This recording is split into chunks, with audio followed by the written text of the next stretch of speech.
Welcome back to another edition of the CanesInSight podcast here at the FRM studios. I am your host, Peter Ariz, alongside D Money. D, we're a week closer, man. It's creeping up on us. No, it's football season. The kids are back in school. We can forget about them for a few months. Don't focus on the kids. Don't focus on the wife.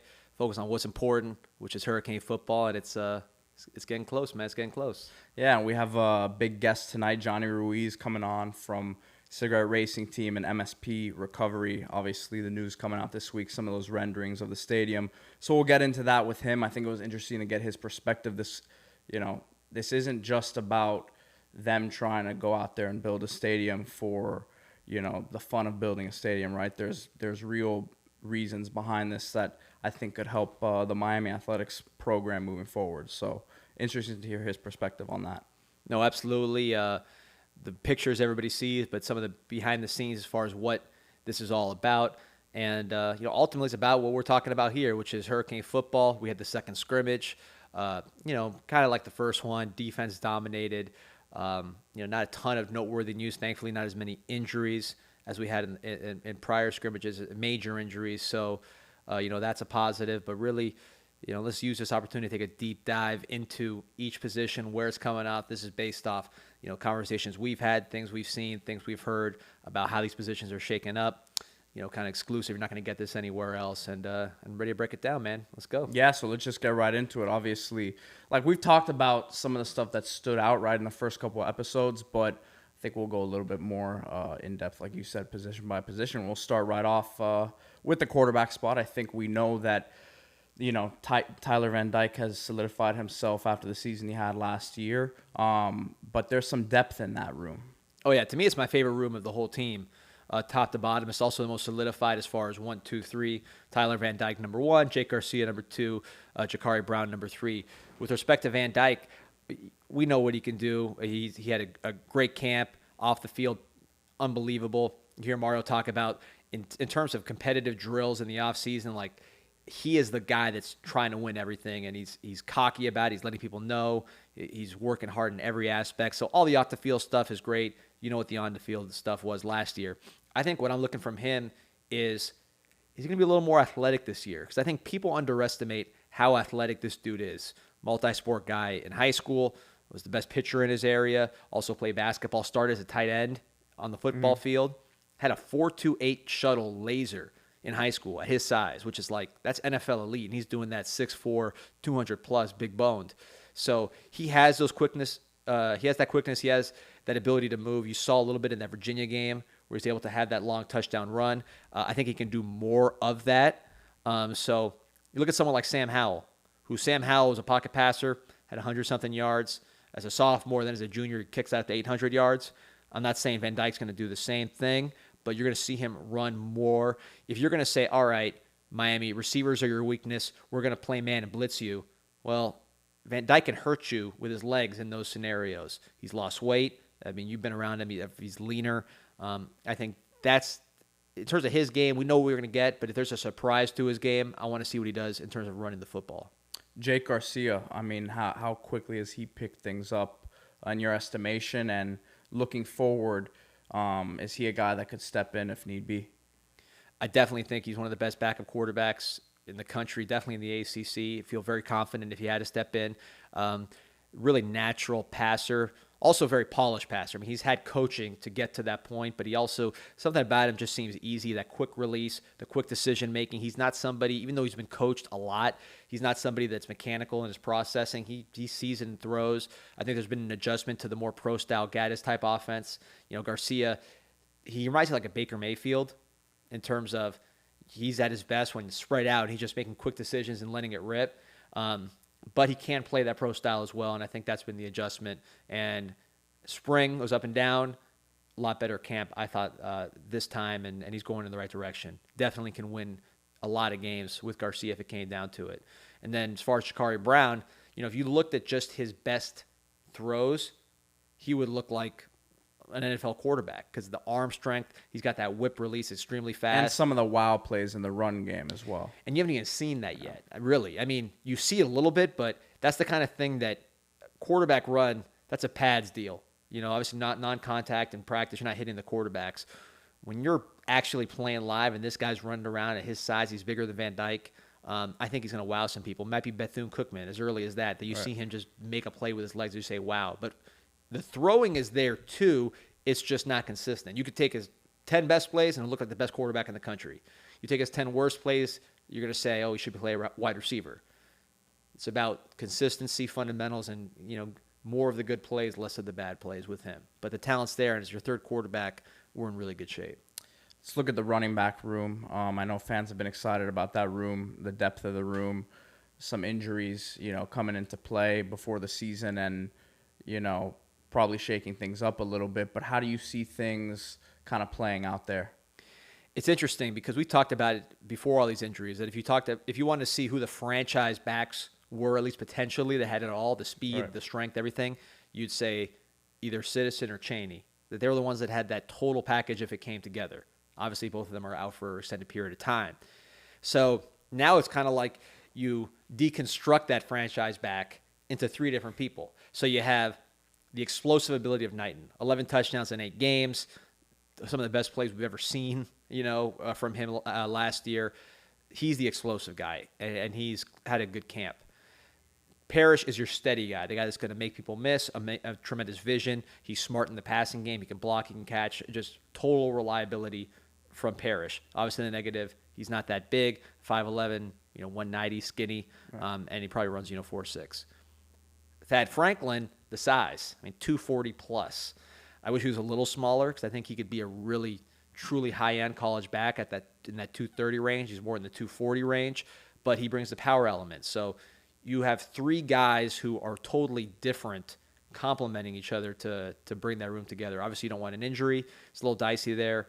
Could there be reinforcements? I know that they're not opposed to bringing someone in so late in the game. It need to be someone who's a graduate transfer D2 type of person. But I would look maybe within the roster to see if there's a guy like a Brashard Smith who has had experience. And listen, it's no secret they've talked about getting him the ball in different ways, right? So potentially you work him in the run game as well. I think that could be something else that they look at. Absolutely. And look, if you need to give someone like a Thad Franklin 20-something carries as your third string back because things happen, he can handle that. Right. Parrish can handle an elevated role. You'd rather not have Rooster do that, but he did it last year. And Rooster's also beefed up as well, so you're probably going to see a more physical version of him on the field, which we already know he has no problem running physical. Absolutely. Look, you had 5 blue chip, 4-star above backs. Now you have 3. Make it work. Right. Wide receiver room. It's been a maligned room, so to speak, through camp, right? Just through what the reports are saying and stuff that's been out there, right? So I know it's a room that the fans are concerned about. How's that looking to you? How's it shaping up? And I think we have kind of made this a topic of discussion every show. Who are a couple guys that could step up and kind of, I don't want to say save the group when the season hasn't even started yet, but who are some guys that could end up, kind of making their name as being the consistent guys this season? To be determined. I think the concern is fair, totally real. That's a position where Miami is about great receiver play.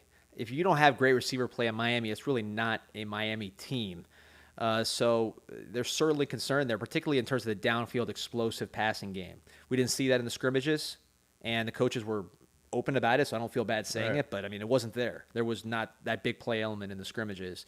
There's been drops, there's been a failure to separate, and there's just been a lack of assertiveness in the room. I think you have guys that are very consistent in their habits that maybe aren't as talented, and then you have some guys that are very talented that might not be as consistent in their habits. So who's going to combine those to be the guy? And there's still time. And, a positive thing about the group I would say is Tyler Van Dyke was putting up Joe Burrow numbers with guys that didn't get drafted. So he elevates players around him. You talked about that last week, that scouts have noticed that about him as well. Right. So, whoever it is that steps up in one game or another, the confidence starts to snowball, and then they know they can do it. And like we saw with Rambo last year, I could see something like that happening. But right now, if you ask me who do I trust in this receiver room, it's just Restrepo. And everybody else needs to show what they can do. And that'll happen, I think, on the field in these early games, particularly, Bethune, Southern Miss, that aren't tremendously difficult opponents, but they'll allow our guys to see who can shine in those and make plays in that environment. For as, kind of, unproven as the receiver room is, how excited are you about the potential of that tight end room? Obviously, you have the experienced guy in Will Mallory coming back for his last season, and then you have a young guy in Jaleel Skinner, who they've kind of moved all over the place already, and then an Elijah Arroyo, who could potentially have, the most upside of anyone in that room. Yeah, we'll start with Mallory. He's been pretty much non-contact because of the injury. It's a shoulder. You don't want to mess with it. They know what he can do. He's not a freshman. He's a guy that's been around since 2018, so he's been around. He's ready to go. You see the speed still. His legs are fine. It's really more about his upper body and just healing that up. So I think once you let him loose, he's going to be looking fast and explosive. He's a guy that's capable of big plays. He's had some of the best plays I've ever seen called back, from tight ends, long catches and runs. So he's capable. Coaches are very excited about him. He's someone who has NFL talent. Scouts are excited about him. I think they want to see him be more consistent with his hands. They don't question the athleticism or his ability in the blocking game. That's obviously something that they always are going to want to see more of. But yeah, he's a proven guy. Yeah, but then Arroyo lost weight. We know he can block from last year. He can catch, and he's been showing that all camp. And then Skinner, I talked about a little bit last podcast, that he's a big play guy. When he gets his strides going, he can make 60 to 70-yard touchdowns. He could be a guy that we look at more as a receiver as the season goes on, and the way that he's used. Yeah, and people were asking about that on the board. I wouldn't put him out there as like your X receiver. I don't know if he has necessarily the coordination for that at this stage of his career, where he's going to be going up and getting the ball. He's further along. I thought he was rawer in the passing game than he was. He's had decent hands since he's been here, but I wouldn't put all that on him. I think what you want to do with him is get him the ball short in space and then let him eat up grass with those strides. That's what you want from Skinner. That's how they've been using him. He's not going to play a lot, but he will play with the first team. So that group is a phenomenal group. Even guys like Mammarelli, Khalil Brantley as an H-back type, those guys can do work. So that's going to be a strength. And Gaddis, if you looked at him in Michigan, his top receiver, Bell, got hurt the first game or a couple games. He adjusted without his top receiver. Certainly tight ends were a big part of what he did. So it's nothing unusual for him to adjust to not having the greatest receiving core by being better with the tight ends. Now, the offensive line, I know that's a group that Canes fans looking forward, the next 2-3 years are really excited about. But at the end of the day, we got to see what this group has. So between the practices and just kind of the overall, because everyone's expecting Mirabal to be able to get probably more out of that group than you'd expect, right? So how do you see that all coming together? It's funny. I think the offensive line is better shaped than receiver. But if you want to look at what the weaknesses of the team are, look to the actions of the coaches in the portal. What did they try to get that they couldn't get? Say, number one receiver. We know they tried to get one of those, an explosive number one receiver. That didn't work out. We'll see what Lassen does, but it doesn't seem like it worked. They didn't get everything they wanted there. Right. On the offensive line, they wanted some more length, some more size, tackle particularly, to kind of move everybody down a spot. That didn't happen. So a weakness on the offensive line is the overall size. You have some undersized guards, some undersized tackles with Scaife. Zion's not the biggest guy in the world. So that's a negative on the offensive line. Positive is they got a ton of experience, a ton of starts. They have great coaching. I think the switch to more of a gap scheme, what I mean by that, zone versus gap, is more of a physical style. You're going to see pulling guards, pulling offensive linemen, trying to sort of wedge open gaps, not caring who's there, as opposed to more of athletic, agile zone scheme. So ideally, you want size for that. You want better players, bigger players, and that's something you're seeing in recruiting with guys like Francis Malgoa, Frankie Tinalau, et cetera. But I think just that physical mindset for these offensive linemen is going to get them excited and get them more engaged, being able to pull and really collide with people. And I think the way they're being coached and pushed, it's going to be a better unit just off coaching experience. And there is talent there. Zion will be an NFL guy. I personally believe that Jalen Rivers is hands down the best offensive lineman on the team, including Zion. I would put Jalen over Zion last year, and I definitely would put him this year. I think he's kind of a high-end type of guy. Whether you put him at tackle, I think he can handle it. He's going to probably start at left guard, at least when Zion's at left tackle. You also have John Campbell, who has some size at tackle. So that's. And I think they'd be comfortable if he if he needs to play some significant snaps this year. I think they'd be very comfortable with him out there. Yeah, Campbell's coming along well. He was really coming along before he got hurt, Right. and now it was better building back up, and he looks the part. He's just, size matters, especially when you look at a Georgia, an Alabama, an Oregon. These are big offensive lines. We're not there yet. That's what the recruiting class is for. But if you can get a Campbell on the field, a Jalen Rivers on the field, Zion has decent length. It'll be a solid unit. I know that when you talk to people from there, they're excited about the offensive line. They think it's going to be a strength, not a weakness. Any young guys sticking out that may not see much playing time this year other than the first couple games, but have a promising outlook? The two guys they signed late, Inez Cooper, who's sort of an offensive lineman / defensive lineman, huge guy from Alabama, was a 400-pounder, lost weight, sort of slid under the radar because of the weight loss. And then Matthew McCoy, a big guy out of St. Augustine, 6'5", former tight end at tackle. The word I got from folks inside about those two is that was a huge steal late that is going to pay dividends down the road, both of those guys, because those were basically late ads by Mirabal and Cristobal. Right. They weren't going to be in the class. So you could have been setting this offensive line room back years if you didn't land anybody. But to come in and land those two and then seeing how they performed on Greentree, you feel a lot better about the future as sort of a bridge to all these big guys they're bringing in now. Because those guys are going to take some time. No matter how talented you are, there's a learning curve, the guys that are recruiting now. So you want guys that already have a year in the Mirabal system. And Inez Cooper in particular, I want to highlight him. They're both playing a lot of tackle. There really aren't any backup tackles on the roster when you have Zion out, Michael McLaughlin out. It's a thin position. So they're getting good work. Great work against a great defensive line. Even second team, third team defensive line is strong. So those guys are getting great work and they're battling. And Inez Cooper in particular, watching him, doesn't have the best technique in the world, pad level, all those kind of things. But just his ability to compete off of size and athleticism, the ability to recover. Again, no technique, but he just recovers with his athleticism and the ability to drive people in the run game. He's somebody who's going to be very, very exciting to watch if he keeps working and developing and working on his body and his technique. I think he could be one of those guys that looks like when you see Georgia or an Alabama or an Oregon, he looks the part. Yeah, like I said, Canes fans I know are excited about the future of this unit, but I think they should have a solid year. Hopefully, everyone stays healthy, but I think they'll be a cohesive unit for the most part. So we'll see how that transpires. But flipping over to the other side of the ball, defensive line, I know we've been really excited about that group. Who's going to emerge as the guy, right? Because a couple years ago you had Rousseau, then you had Jalen Phillips, then you had a Quincy Roche.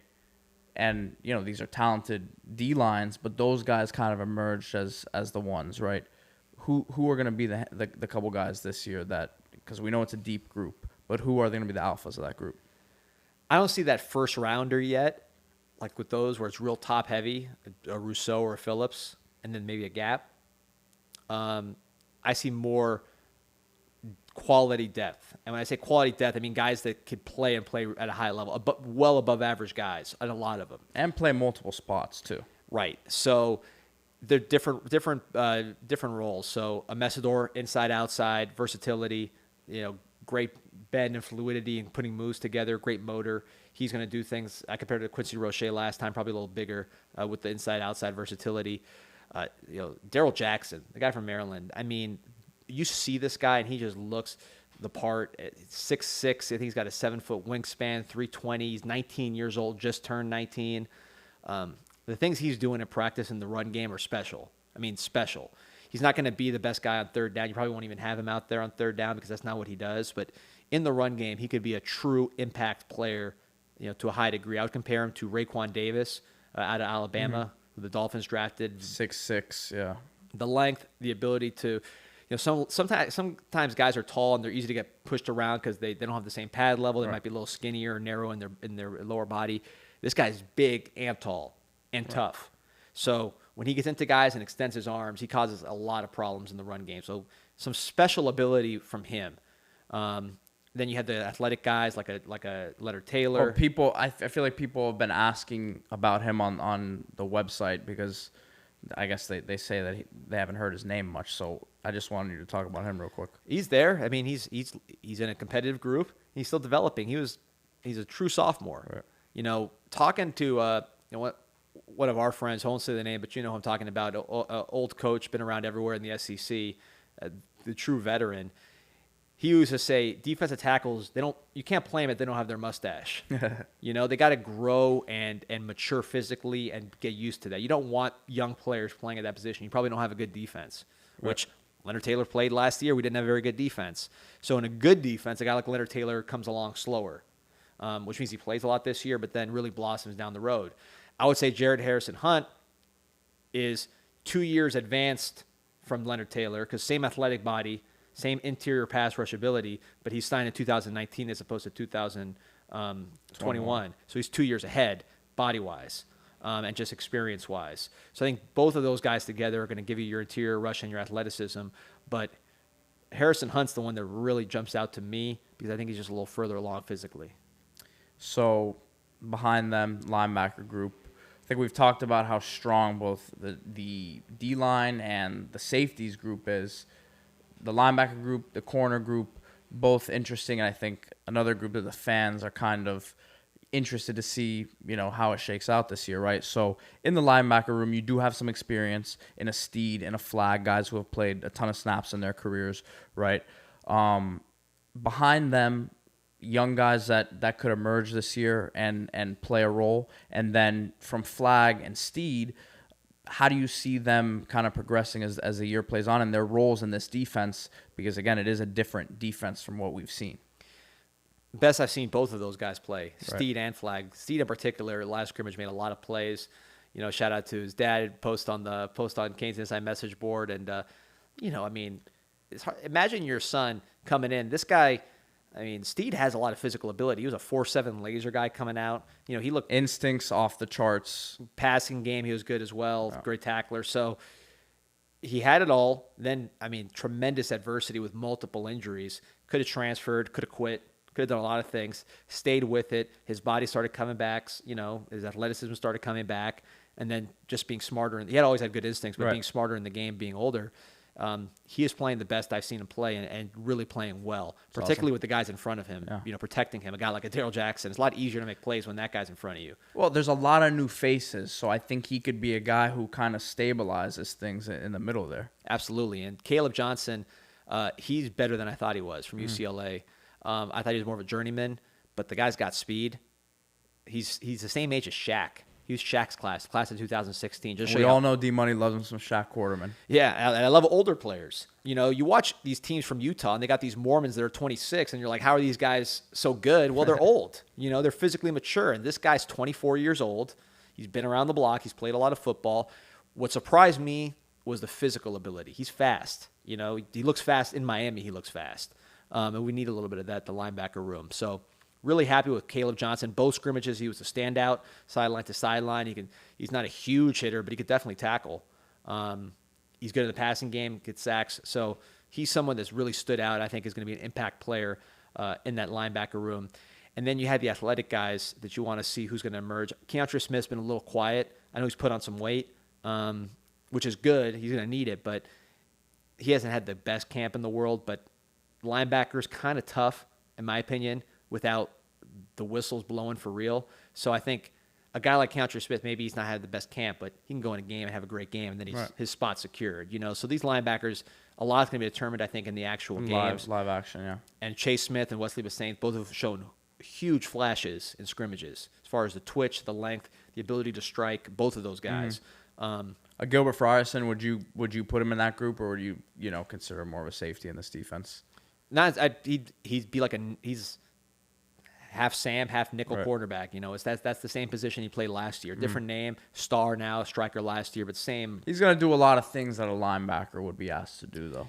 Yeah, but he'll cover too. When he goes to his individual drill work, he's doing it with the corners. Right. And I think one thing with Fryerson is the body type change, which we'll talk about here in the Q&A, because I want to ask you about him. I know he's an FRM guy, so you've been around him, but his versatility and his intelligence is what's going to carry the day with him at that position, because there's really no one else on the roster like him. Right. So he'll play a lot. Fryerson's going to play a lot. He's ready for a big year and hopefully move on to the NFL.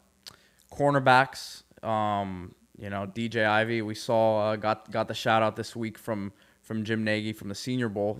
We kind of had alluded to that and the buzz that he's gotten from scouts that have been coming through there. So that was cool to see that. And another guy that got a shout out was Mitchell Agude, who we didn't even mention in the D-line conversation, which just goes to show the depth of that room, right?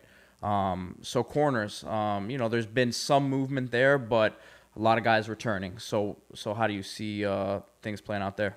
Definitely see Ivy as a starter, and people are going to react a certain way to that, but that's the reality. That's the way he's performed, and that's what the coaches expect from him. We'll see when the games start, but Ivy's going to start.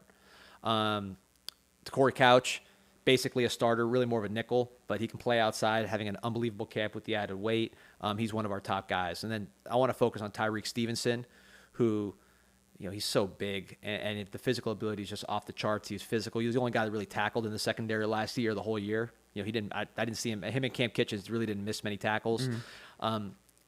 From what I'm told, the scouts that are going in there to see him are saying this guy looks like a first rounder. Just when you think about the size, the versatility, the ability to play inside, basically it's we're talking about Fryerson. I mean, if you ask me who's more physical, Fryerson or Stevenson, I would probably lean Stevenson, even though Stevenson is our best corner. Right. So that shows you his versatility. He played that role at Georgia too, so I think that was kind of a transition for him, being more of a true cornerback here too. Yeah, and he's premium. This secondary, I think it's got like 12 or something blue chip players. It might be more than that if you add them all up. And then there's some high-end top 50 type talents, which you're talking about Tyrique Stevenson, and then a couple of these safeties. Let's just get into that safety room, because I think if you took a vote from the fans, that's probably the room that they're most excited about. Yeah, but Kevin Steele would probably say the same thing, along with defensive line. James Williams, his role is James Williams. He's a safety. He is a true safety. They're not going to move him to linebacker or anything like that. But he does so many things, and you're really seeing his game evolve as he gets more experience. He's always been one of the smarter guys. We talked about it on prior podcasts, but now you're seeing it implemented. He's the queen on the chessboard. He can go anywhere. I've seen him cover man. He's surprisingly good at it. You're not going to put him in outside corner, but he's quicker than you think, and he's always been a DB, so he has that sort of mindset, that footwork that he sees himself like a DB. He's covered good receivers his whole life, being from South Florida. So you could put him man coverage, and he could do a decent job. Obviously, in the box, his length covers a lot of ground. He's physical. We've seen some of his hits last year. He needs to be more consistent, but that will come with time, hopefully. He can rush the passer if he needs to.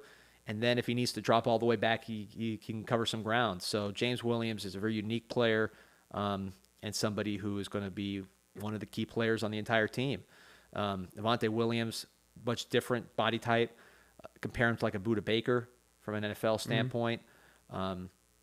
Just super, if doing NFL comparisons, I would say Derwin James for James Williams, and role and body, and just Derwin James is a real football-focused guy, a lot high motor.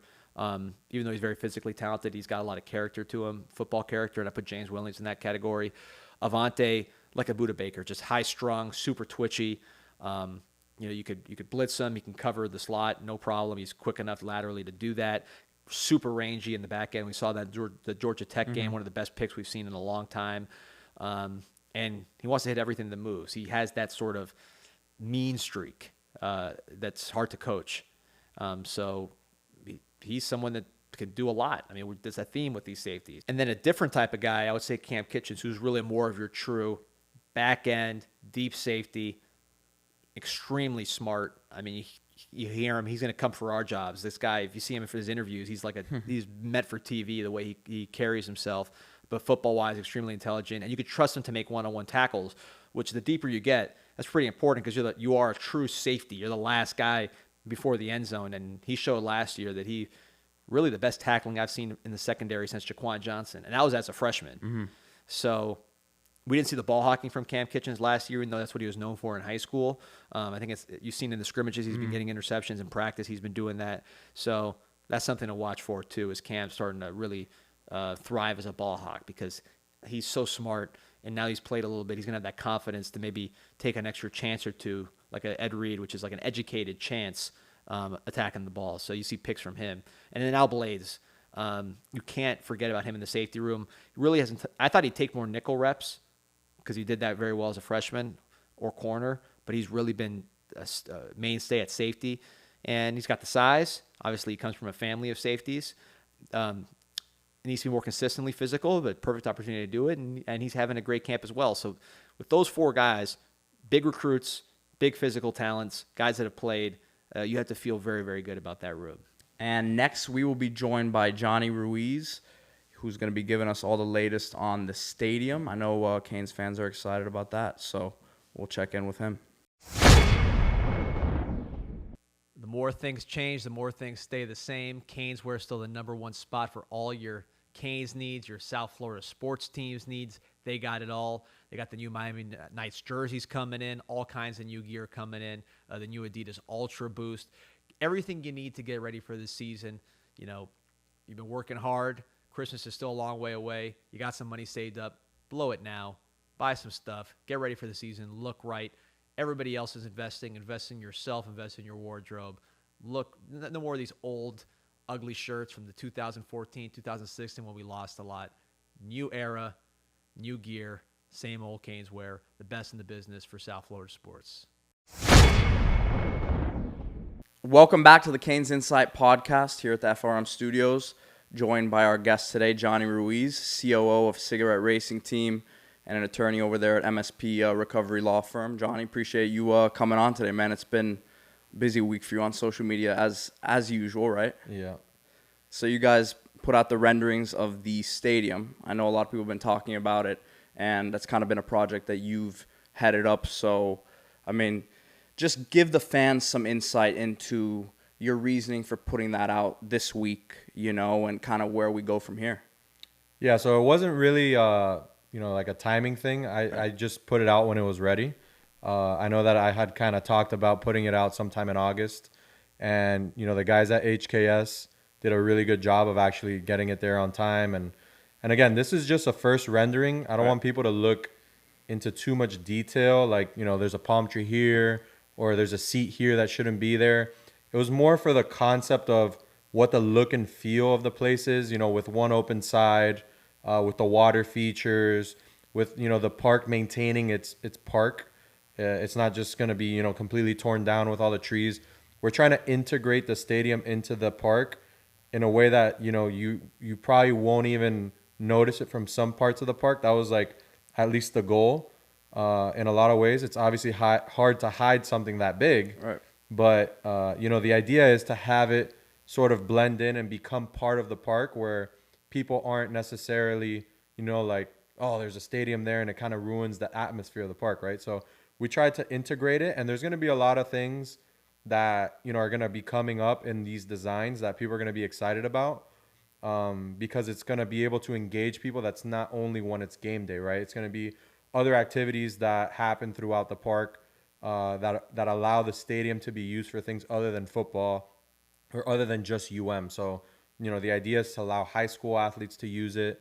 You can have, you know, championship games there, like high school championship games there, or even like district games there. So it's just a way to try to utilize the park's land a little bit better. I think it's underutilized right now. I know, Pete, you live right by there, so you get to see that park every day. Yeah. And FRM is actually we're actually right across the street from Tropical Park right now. Yeah. So I think it's just a way to utilize it better. I think it's underutilized. I think also UM needs sort of its own facility at this point. You know, it's difficult to maintain an athletic program when you're not necessarily making the money that you could or should be making. And again, Hard Rock is a great venue. I'm not anti-Hard Rock. I actually love Hard Rock. I'm glad you brought that up because I think a stadium. lot of fans are kind of like, look, this is a great idea. Like, it would be awesome to have something right down the street from campus. But I think you were kind of getting into it from a business standpoint for the school. How do you think this could be beneficial? And what would you say to the fans who are like, as you were kind of saying, Hard Rock is one of the best venues there is, you know, in professional football. So what would you kind of say to those group of people? Yeah, I mean, I agree. It's obviously one of the best venues in any sport. I mean, they're hosting Formula One. I think they just got the national championship game for I think 26 or one of those years. So obviously it's a great venue, and it's not a knock on their venue at all. It's just, again, difficult financially for the Hurricanes, I think, which is, obviously a problem. If you want to sustain the amount of money that they're putting into the program, you have to sustain it somehow, right? So I think obviously stadium revenue is a huge thing, and the Canes right now are kind of maxed out in a way. And maybe this is just because I know this information and a lot of people don't. But I know the financial structure maybe a little bit better than most people do.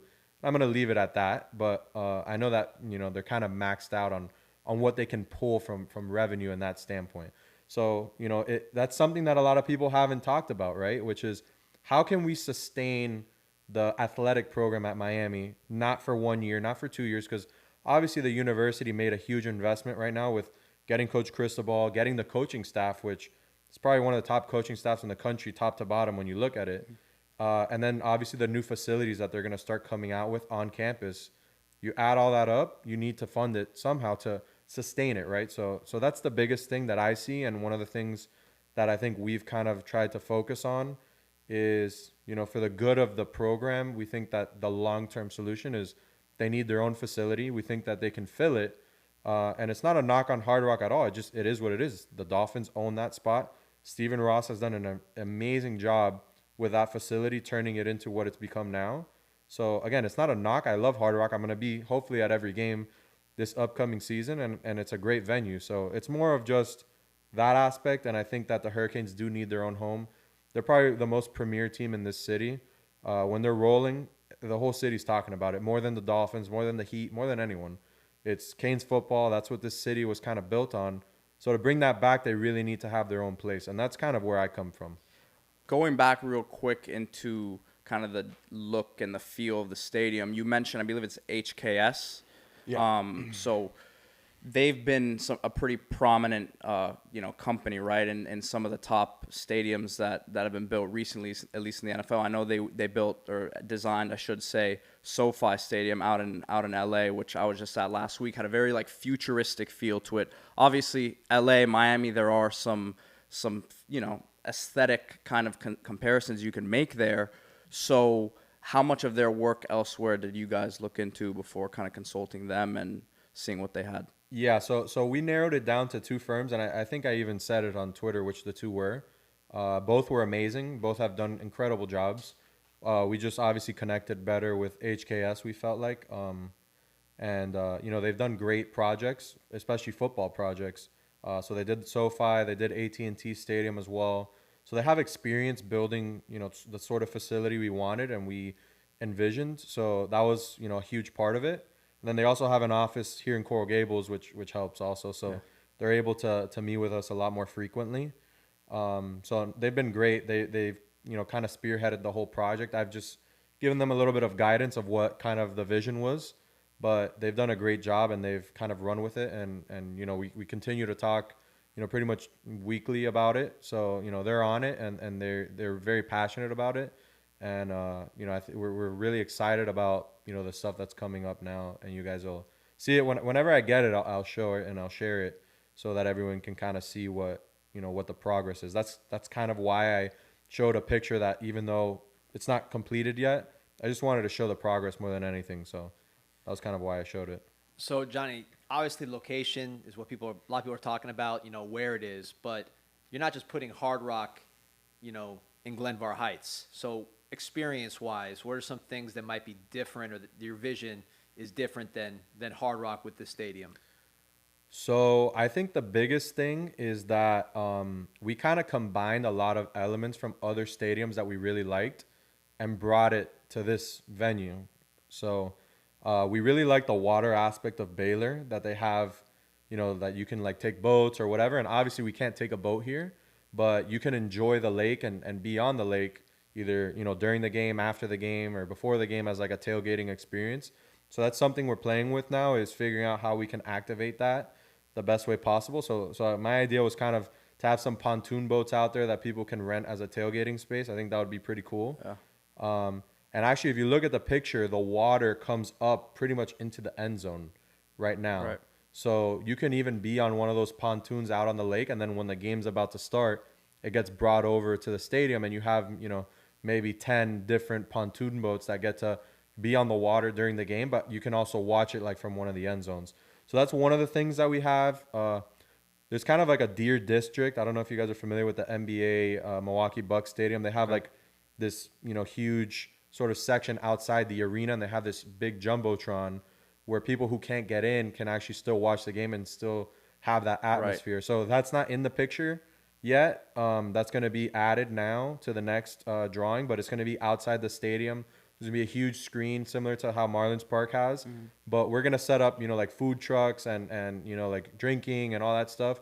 So it's another experience within there that people can enjoy. You still hear the crowd of the game. You get to watch it on a big screen. And that's going to be right next to where the tailgating areas are. So even if you're tailgating and you don't want to go into the game, you can still tailgate and watch the game on that screen. So we're combining that. And then there's also a Miami Live, which is sort of like the Texas Live, which is an AT&T, which HKS helped develop that. So they kind of brought us the idea, and I thought it was cool to have sort of like a bar, sort of food area. So there's kind of 3 main areas right now that we have that's outside the stadium.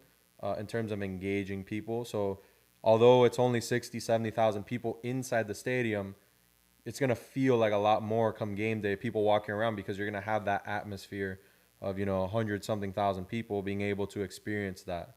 So I think it's going to be really cool and something unique that Hard Rock doesn't have right now. But, it's something that we're looking forward to, like seeing how it unveils, right? Seeing where we can put it, right. Seeing how people are going to respond to it. So, we're excited. Always with a project of this magnitude, it's tough to project like what a real timeline is. But in your head right now, how would you ideally see things going? Obviously, there's going to be an approval process that you guys need to go through. And, the school, this would be a stadium for Miami, but, how involved would the school be and things of that nature? I know that stuff needs to get still figured out. To a certain degree. So how does this ideally all come together in your head? So I think the school has been pretty clear about what the list of priorities is, right? So they already have the new football facility kind of at least drawn up and in the process of getting laid out and funding and all that stuff that needs to happen to get it done. So that's obviously the first priority. The new locker room obviously helps a lot. But I think they do need to revamp that facility, in total, to become one of the most premier facilities in the country, which they're in the process of doing. So we're obviously excited about that. So in a way, we can almost check that off our list as something that needs to get done because it's already there. It's kind of been thought out. The drawings are all there. It's just a matter of actually getting it done, right? So I think the next project has to be, what other sports are we going to put at UM? Is it softball, which I'm trying to advocate for. Can we get a men's golf team, please? We're working on men's golf. I think those are the 2 sports we're working on, which is men's golf and obviously female softball. Those are the 2 sports that we're pushing for.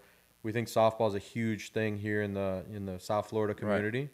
Right. Westminster, for example, which I went to, they have a great softball program.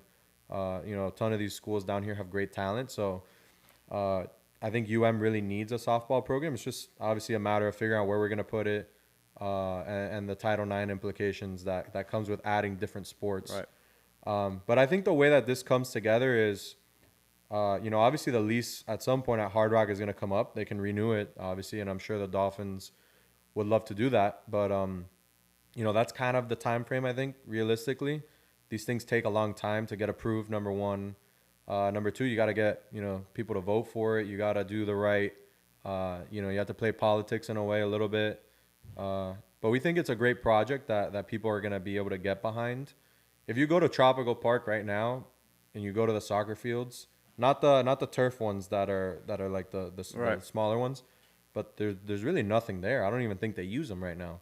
So that's kind of the area where the stadium would be. You can't forget the Muhammad Ali Boxing Center over there. That wouldn't move. Yeah. That wouldn't move. Can't forget that. Yeah. That wouldn't move. So we would have everything they have right now and then some. So every soccer field is going to be replaced with a soccer field somewhere else because that's where the football stadium would go more or less, like in a way. So everything, baseball fields, they'd have the same amount. Soccer fields, they'd have the same amount. The basketball courts, there'd actually be probably more of them, and they'd be indoors. They'd have a gym. There'd probably So be you guys gymnastics. would come in and, you know, reinvigorate the park, essentially. Yeah, and it would be phased in, obviously. Yeah. So the reason why we chose the location for the stadium, the main reason is we didn't want to disturb the rest of the park. So that part's not really being used right now. So you can start doing stuff there without really affecting, for a majority, at least the Bird Road side of the park. It would mostly be the Miller side, if you look at it like from an aerial view. Right. So that's kind of where we're at now in terms of like what the first step would be in terms of the park. But again, it's up to really the voters. It's not our decision as to what gets built and in what time frame. I think the biggest thing is, like you've seen with Mel Reese, it's the same process we're gonna have to go through to do it. So I think time, that whatever that time frame is, I think realistically for us is gonna be a similar time frame. So in terms of time frame, I don't know that I can put an exact date on it. But I think by the time the lease is up at UM, that's at least our goal to have something done by then. So at a minimum, that's what you want to be at. Well, I know the Canes fans are excited. We'll see, you know, these next steps moving forward. And Canes fans always seem to be, you know, waiting to see what the Ruiz family is going to do next. So any clues, anything else that you guys are working on that you want to? I mean, we're going to have some cool stuff for the new season coming out. On Life Wallet Sports, we're going to be doing some cool things like with giveaways like the Texas A&M thing, where, you know, we raffled off some tickets and a flight over there. There's going to be more of that. There's going to be a lot of stuff on Life Wallet Sports that fans can buy, like from merchandise or digital assets. I'm not going to get too much into that because we're still in the works of it, but it's going to be pretty cool for Canes fans that they're going to be able to participate a lot more in the NIL stuff that we're doing. I know a lot of people want to help, or, you know, at least maybe not at the number that we're doing, but at least contribute in some way. Yep. And that's going to be the way that they can do it. And I know a lot of people have kind of reached out and asked to try to participate in some way. And I think that that's kind of the idea we came up with, to help everyone get engaged in that, because it really is really important, and it's changing the landscaping of college football and really athletics in general. Is these NIL deals are very important. If you know, you can't have a good NIL program, then you're gonna see, you know, the athletic program kind of struggle, in my opinion. That's just the day and age we live in right now, that, you know, NIL's kind of become like almost like the NFTs in a way. This huge phenomenon that is, you know, at its peak, in my opinion, right now. So we'll kind of see where it goes from here, but you know, NIL is super important. We want to get the entire Canes community involved, and that's super important for the sustainability of this thing, which is, you know, obviously the goal for everyone. Talk about the Canes community. I know you guys are on social media, you know, listening to things. Your dad's sometimes getting back and forth with some people. Yeah. So you're hearing what people are saying. Yeah. So mostly Gator fans. well, what's a misconception like that you hear, you see on social media that you want to clear up, that you're like, they just don't even know, or they got this part wrong? Like, what's something you see a lot that you want to clear up as far as this project? I think the biggest thing is that we don't need it. Like, I mean, it's not that we don't need it. It's that if you want to sustain the program and be successful for a long time, then you need to make money, right? So again, I kind of alluded to this at the beginning, is this is a way to sustain the program for a long time, you know, for a long time. Look at LSU or any of these programs that have been, you know, good for a long time. You know, obviously LSU went through a couple rough years, but they won a national championship, I think in 2019, was it? Yeah. 2020 maybe? I forget the exact year, but, you know, they're always good, and they always have a good athletic program. You know, even the Gators have a very good athletic program. They have their own stadium. They always have a competitive, you know, baseball team, football team. They're always pretty good.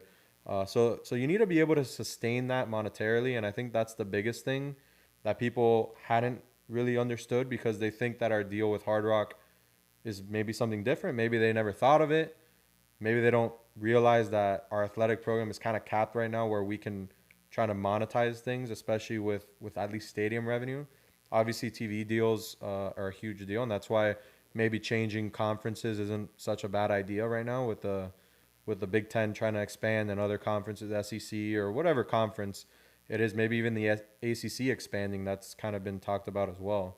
But, you know, you have to make money, right? So how are we going to do that? And I think that a stadium is obviously a huge aspect of that, which is kind of where the idea came from, and the biggest misconception I think of everything. Got it. Well, Canes fans look forward to seeing what you guys put out next with the stadium and anything else, like I said. So they'll be tuned in for sure.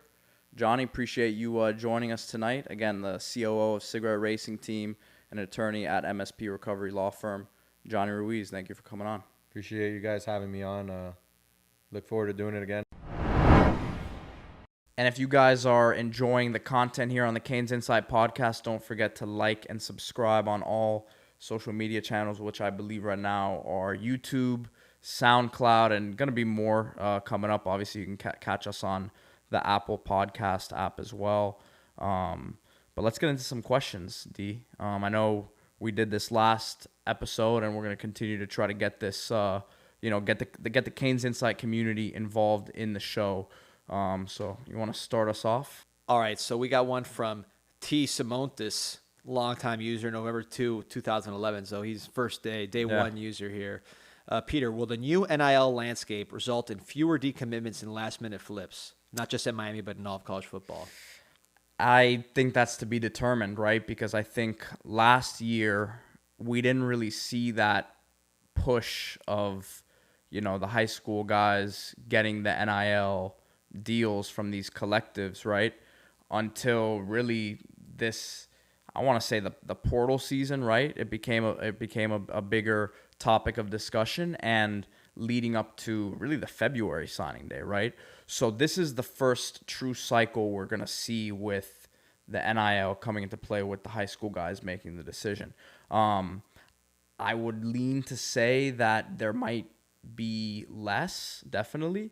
But you're going to continue to see some wacky recruitments at the end, right? Where there's the flip-flopping that there's always been.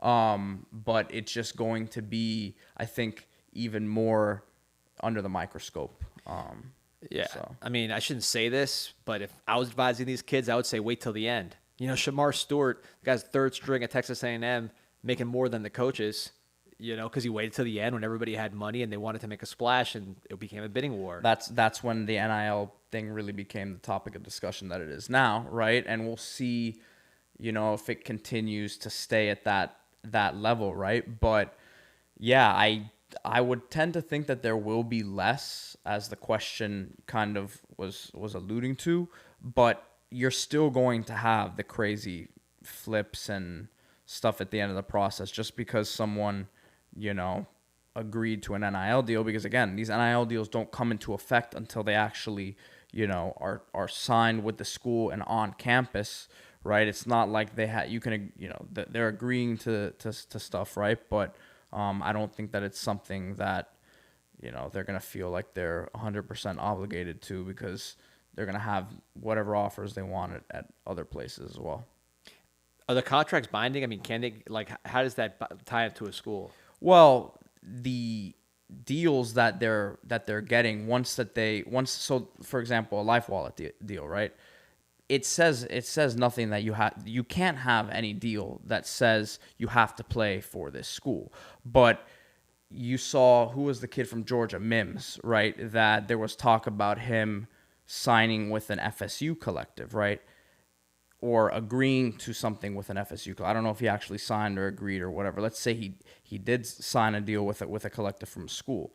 In that agreement, it can't say that you have to play for this school, but there are going to be certain things that he's going to have to uphold from a social media standpoint, an appearance standpoint. It's not, these deals aren't pay for play, as John Ruiz has continued to say. And that's why the Life Wallet deals and the cigarette racing deals, there are certain things in the contract where we're having to deal with the people on their end, where they say, hey, look, we haven't had this player in from for their media day, where we're able to get the stuff that can actually fulfill the obligations in the agreement. So in short, no, they can't have anything that binds the player to the school, but if they aren't upholding the obligations in the contract, which if a player ends up signing with another school and signs with their collective, they're like, the Mims kid obviously is not going to be doing an FSU, that collective, it wouldn't want him to be upholding any of those obligations because he's playing at Georgia, right? So there was a lot of questions. I know when that whole thing came up and FSU was kind of like the butt of the joke, right? I don't know what was signed or what wasn't signed, and I don't know that one in particular, but I can tell you that you can't put anything that binds the player to the school. Even, again, players, when they're coming out, to sign now, a lot of times they have an idea of what the numbers might be, but it's not like they know exactly what the deal looks like, because you can't put a piece of paper or can't discuss numbers with a guy, legally until they're actually at the school. So this one is from Hedgemon. What position coach has had the greatest impact on the team in terms of development, mirror ball excluded? Adai. Okay. Adai, everyone you talk to around there says this guy's a future head coach. He's not going to be there very long. Either be a defensive coordinator or he might just jump straight to being a head coach. He has that sort of presence. And it's hard to say without seeing the product on the field, the real field. But if you're talking about practice, night and day from what you saw last year. And I think Kevin Steele alluded to that when he said the most pleasant surprise for him was seeing these defensive backs, because he looked at the film last year. They didn't look very good. But then he saw them in person and how they were playing, and they looked real good. Certainly winning the battles with the receivers consistently. Now, you get to see them against other teams' receivers, but just from a tackling standpoint, from the way they look and the way they're moving, I think Adai has really made a huge impact on that unit, and he's someone that's not going to be long for Miami at his current trajectory. We got one here on Twitter from my man Paul Erickson, one of the most loyal Canes. Yeah, he's I recognize that name. He's been on there for a while. Top educator in Kansas. And he wants to know, what do you need to see week 1 and week 2 to say we can beat Texas A&M? Man, that's a good one, because I don't know if there's necessarily something from either of those first 2 games that's going to kind of put me over the top, right? I'm sure that as the season starts, I'll start drinking the Kool-Aid as well, so I won't need to see much. But I would like to see the depth of the offensive line in those games, right? Because that A&M game is going to be a physical matchup. We still don't really fully know what the O-line is going to look like, as we've talked about, right? Hopefully Zion's back for game 1, and they can fully mesh as a unit. But I want to see what the depth of that O-line looks, and I know the question was about the A&M game, right? But I think it's something moving forward, because that we've seen with these big games, early season games in the past, right, can kind of take it out of a team in a sense, not just from you lose a game and it kind of gets you out of the rhythm mentally, but from a physical standpoint, that's going to be a physical game against a team that obviously Jimbo Fisher has recruited exceptionally well, and there's they have a lot of questions of their own, but you expect them to be deep, on the offensive and defensive lines, right? So I would like to see some of those guys that maybe we haven't really talked about in depth just yet, and see how they look in those first couple games. Because listen, if they have problems against those teams, then I can foresee some issues down the line. But as we've talked about, a unit that should be better coached, right? And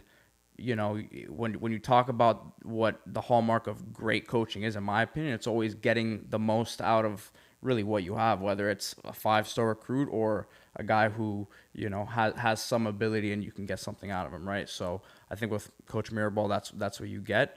But it'll be interesting, because those guys should get some run in the first 2 games. Yeah, my brother-in-law was a student of Mirabal in Columbus, and he said the guy would run out of chalk every class because he'd just be writing on the chalkboard. Just a different level of intensity with that dude. So looking forward to seeing what that looks like on Saturdays. So this next question for you is from Geology, and it's this is cheating a little bit because we interviewed Johnny already, but I think now that we have a different perspective on it, I wanted to hear your take on it. What's your honest take on the stadium? Is this a pipe dream or something you think legitimately has a shot? If there's money involved at the level that we're talking, I think it's got a shot. I think one element that we haven't talked about a lot, but I know from talking to people, is that UM is very interested in this. UM is not saying, they're not dismissing it offhand. UM obviously knows what's happening, and they're not saying, pump the brakes. So if UM's involved, there's money involved, politics are what they are. We'll see. Who knows where the winds are going to be blowing there, but I wouldn't say it's unrealistic, based on those factors. I think the factor that's not talked about as much is UM is not a bystander there. UM knows what's happening, and they're still allowing these discussions to progress. So we'll see where it goes. It'll be interesting. So got one more for you here. All right. This is from the C. Marone on Twitter. He said, the news on GB3 has been pretty light this fall. What will his role be this season? We talked about it a little bit, but I want to know more, just what have you seen from Gilbert personally? He's around here all the time. Yeah. What have you seen from him personally, physically, mentally, different from maybe in the past?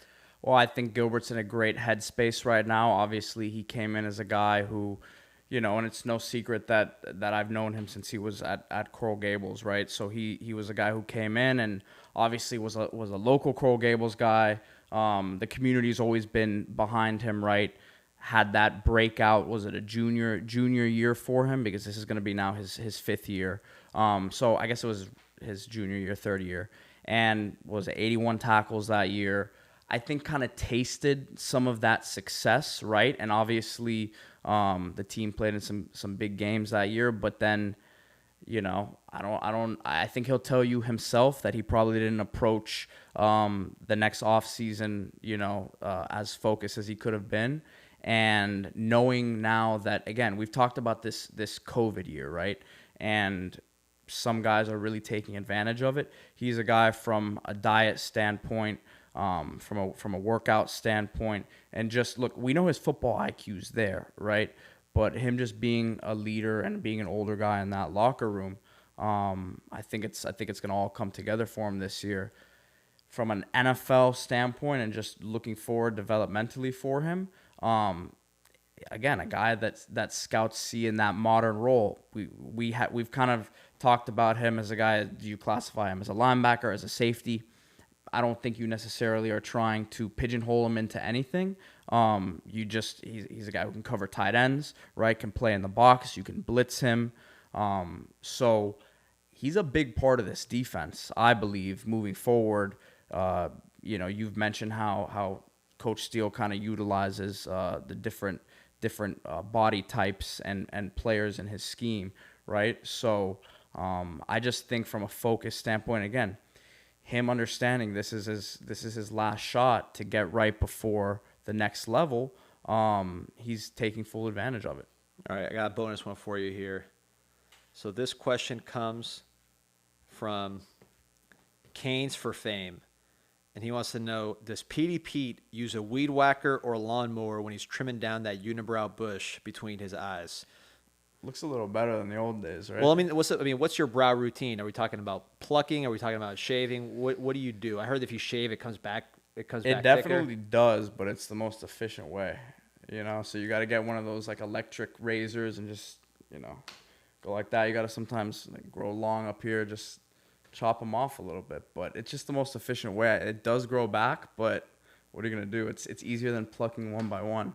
And I don't know. I don't have time to go in and get them all done up, So when you're a top Asian, you're gonna be getting the real serious plucks going on. You're gonna take a nice half day to get it right. I mean, I already am a top agent. That's right. That's right. I don't need to do much else. All right, next week, D Money, you'll have your preseason podcast. I know that's the one that always gets the Cane fans pumped up. So I'll let you do your thing on that one solo. Yeah, nothing but truth telling, like always, and it's gonna be a lot easier this year with the things that we're doing. So can't wait. Looking forward to it, and then I'll be back the week after that. So CanesInSight podcast brought to you by Caneswear here at the FRM Studios. Thank you for joining us once again.